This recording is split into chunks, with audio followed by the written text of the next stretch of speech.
Journey Through the Radiant Citadel was one of the more interesting anthologies of adventures to come out for 5e. It focused on bringing in inspirations from a more diverse selection of cultures and mythologies, which made everything feel really fresh and interesting. I thought it was a good book, but to me a lot of the adventures seemed a little bit shallow and didn't offer a lot to the players in terms of meaningful choices to make. But you can see my full review in the eye in the corner up there. And there were 2 adventures that really stood out to me, and you can see my video about those in the video that's up there right now. This is our first mini set from that book, featuring some of the new monsters it introduced, and it's a pretty interesting set. Before we jump in though, don't miss out on the new free D&D and Pathfinder content that we've been releasing weekly in the Bonfire Bites series. We have a brand new, fully illustrated magic item or monster for you each and every week. You can find them on Instagram, Reddit, and all of our social media sites. But for now, please sit back, relax, and allow me to introduce you to the monsters from Journeys Through the Radiant Citadel.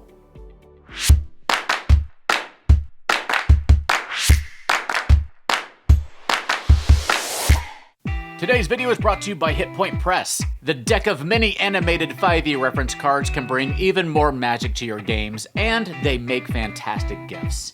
Get animated spell cards, condition cards, or townsfolk NPCs. You can even get in-game items like the Deck of Illusions and the Deck of Many Things. Get your deck of many animated cards using the info icon in the corner or in the doohickey down below. A Pari is a CR13 celestial harbinger who can gaze into the future and bring ill tidings of calamities to come. One features in the Shadow of the Sun adventure. They can cast spells like Dispel Evil and Good, Commune, Cure Wounds, and Lesser Restoration. If you're looking for an interesting celestial quest giver to kick off an adventure, this is a pretty good choice. Haint are CR7 undead creatures who appear in the Nightsea's Succor adventure. They are sorrowful spirits who have the unique ability to shift their normal spectral form to appear as the corporeal humanoid that it was in life, though they're often confused and angry, lashing out at innocent people, thinking that they're the ones who killed them in life. The Wynlings are some of the cutest little creatures in the book. They're tiny-sized CR1/2 playful fae creatures who protect their mountainous homes by pestering and pranking trespassers, stealing their possessions, tripping them up, and forcing them to listen to Rick Astley music. They appear in Salted Legacy. The Tlacatecolo is a CR5 shape-shifting demon who appears in the Fiend of Hollow Mine adventure. They look like oversized, bipedal, sickly owls.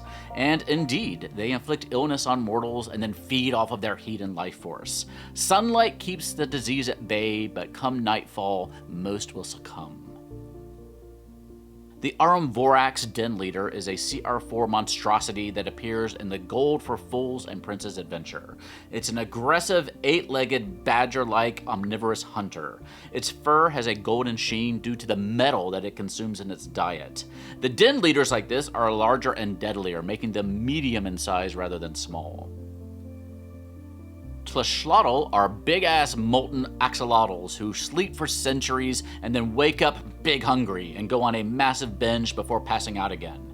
And if you accidentally wake it up while it's sleeping, it will just straight murder you like a regular axolotl would. Though, interestingly, the ash one of these creates rejuvenates the soil and leads to flourishing flora in the area. This CR10 creature appears in the Trail of Destruction adventure. Riverines are large CR12 fae creatures who are the embodiment of particular rivers and serve as their guardians. Their personalities reflect the nature of the river that it comes from, lethargic or tempestuous or filled with Coke cans. They have layer effects along with their legendary actions and resistances. I do think the paint job on this one is a little bit lacking. It needs a wash and a little bit more highlighting.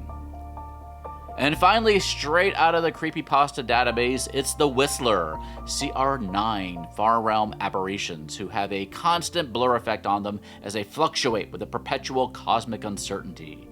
Those that it stalks are haunted by a soundless 7-note tune that invades their minds.